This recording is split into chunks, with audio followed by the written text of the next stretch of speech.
Bismillahirrahmanirrahim. Assalamualaikum warahmatullahi wabarakatuh. Perkenalkan, nama saya Rina Safitri, NIM 200401010071, mahasiswi Universitas Cyber Asia. Di sini saya akan mempresentasikan yaitu tentang keamanan, temanya keamanan jaringan nirkabel, mata kuliah dasar keamanan komputer. Nah, di sini yang akan kita bahas adalah pendahuluan, kemudian landasan teori, analisis masalah yang diangkat, kemudian kesimpulan. Yang pertama adalah pendahuluan. Yang pertama, latar belakang masalah. Nah, dalam era di mana teknologi informasi semakin merajalela, jaringan nirkabel telah menjadi salah satu bagian integral dalam kehidupan sehari-hari. Jaringan nirkabel memungkinkan akses internet tanpa kabel, memberikan fleksibilitas dan mobilitas yang tinggi bagi pengguna. Namun, seiring dengan keuntungan tersebut juga muncul tantangan besar terkait keamanan informasi. Keamanan jaringan nirkabel menjadi perhatian utama karena potensi kerentanan terhadap serangan dari pihak luar yang dapat mengakibatkan pencurian data sensitif, akses tidak sah, atau bahkan kerusakan pada infrastruktur jaringan. Kemudian untuk rumusan masalahnya, permasalahan utama yang dihadapi dalam keamanan jaringan nirkabel adalah rentannya infrastruktur ini terhadap berbagai serangan. Serangan tersebut dapat berasal dari berbagai pihak, mulai dari peretas atau hacker, individu, hingga organisasi kriminal yang canggih. Serangan seperti serangan brute force, serangan man in the middle, dan eksploitasi terhadap kerentanan protokol keamanan lama seperti web menjadi ancaman yang nyata bagi keamanan jaringan nirkabel.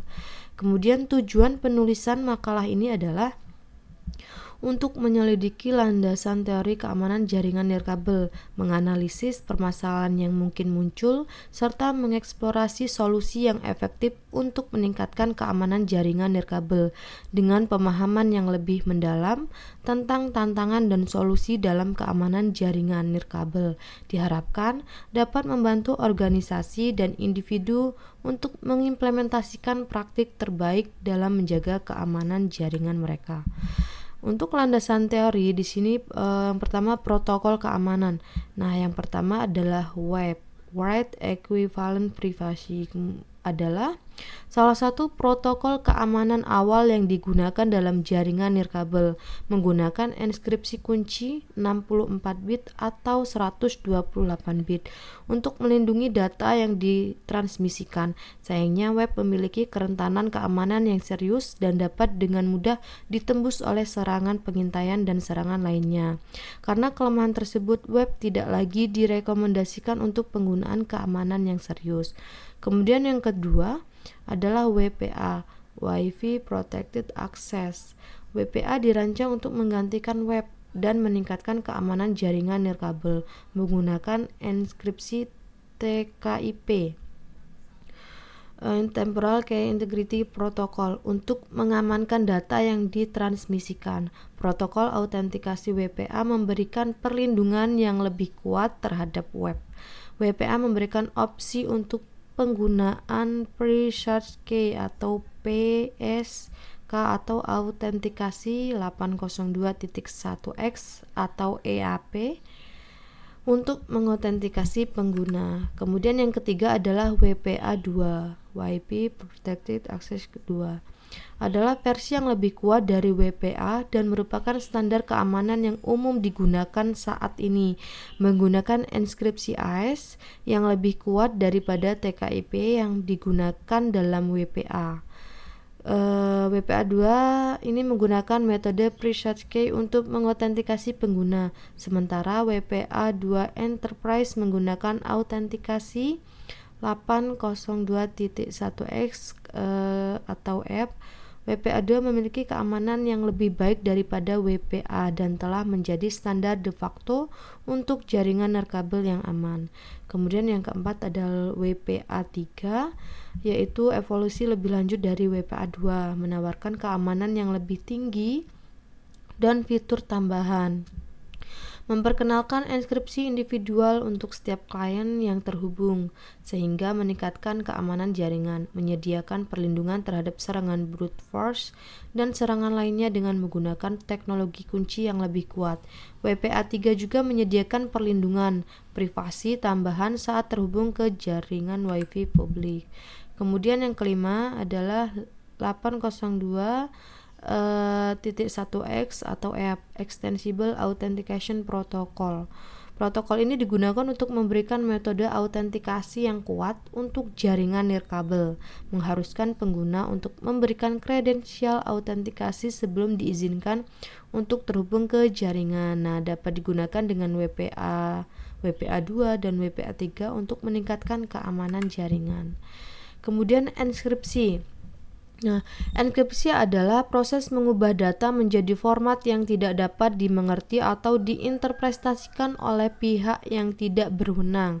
Dalam konteks keamanan jaringan nirkabel, enkripsi digunakan untuk melindungi data yang ditransmisikan melalui jaringan dari akses yang tidak sah atau pengintaian oleh pihak yang tidak berwenang. Berikut ini adalah beberapa teknik enkripsi yang umum digunakan dalam keamanan jaringan nirkabel. Yang pertama adalah web, yang kedua TKIP, yang ketiga AES, yang keempat CCMP, kemudian yang kelima adalah WPA3 encryption. Kemudian autentikasi adalah proses verifikasi identitas pengguna atau perangkat sebelum diizinkan untuk mengakses jaringan nirkabel. Ini adalah langkah kunci dalam memastikan bahwa hanya pengguna yang sah yang memiliki akses yang diizinkan ke jaringan.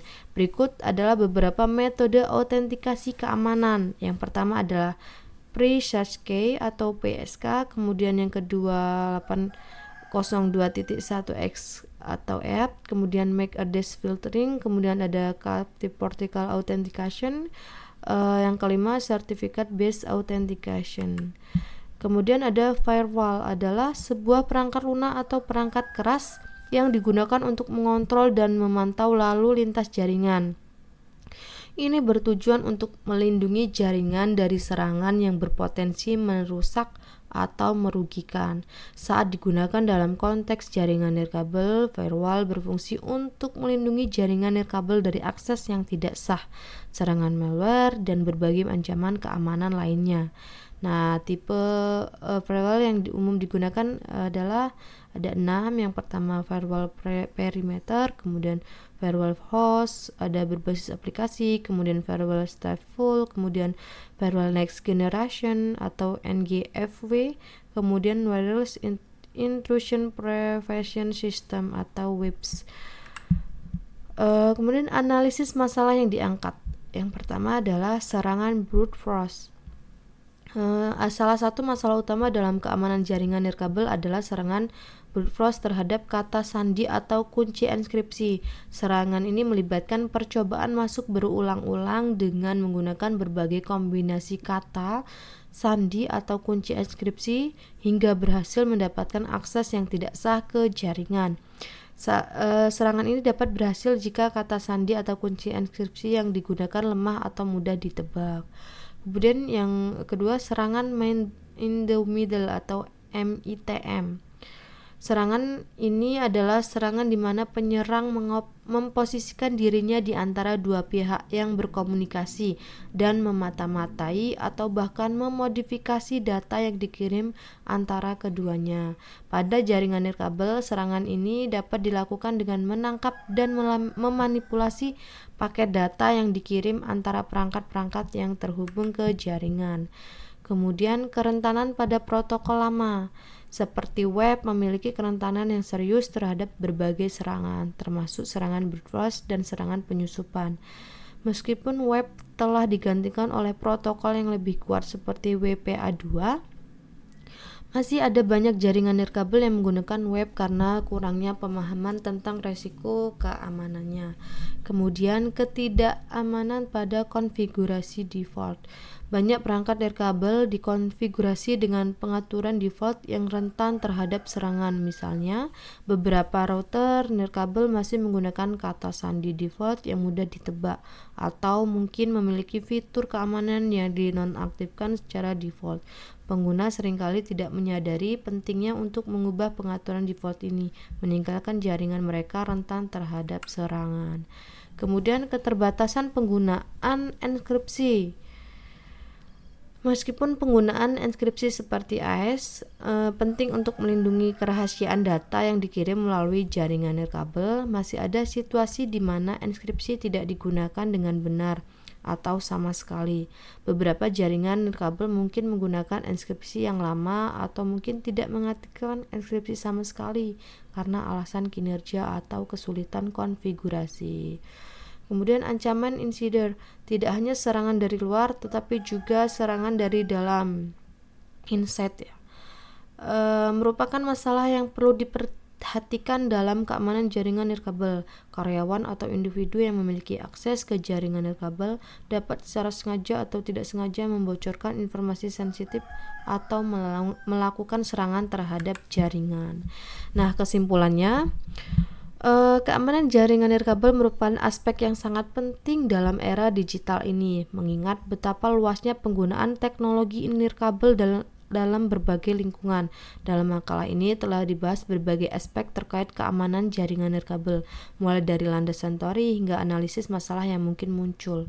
Berikut adalah beberapa kesimpulannya. Yang pertama adalah protokol keamanan seperti WPA2 menjadi standar dalam melindungi jaringan nirkabel dari serangan. Pemahaman yang kuat tentang protokol ini akan membantu pengguna dalam mengkonfigurasi jaringan mereka dengan benar. Yang kedua, protokol keamanan lama seperti web memiliki kerentanan yang serius terhadap serangan. Oleh karena itu, penting untuk menghindari penggunaan protokol ini dan beralih ke protokol yang lebih kuat seperti WPA2. Kemudian yang ketiga, enkripsi data dan metode autentikasi yang kuat seperti WPA2 Enterprise sangat penting dalam melindungi jaringan nirkabel dari serangan. Penggunaan enkripsi yang kuat akan memastikan kerahasiaan data yang dikirim, sedangkan autentikasi yang solid akan menghindari akses tidak sah ke jaringan. Kemudian yang keempat, pengguna jaringan nirkabel harus menyadari pentingnya menjaga keamanan jaringan dengan mengubah pengaturan default menggunakan kata sandi yang kuat dan memperbarui perangkat lunak secara teratur. Kemudian keamanan jaringan nirkabel bukanlah tugas yang statis. Penting untuk terus memantau jaringan, mengidentifikasi potensi kerentanan, memperbarui perangkat lunak, serta konfigurasi jaringan secara teratur.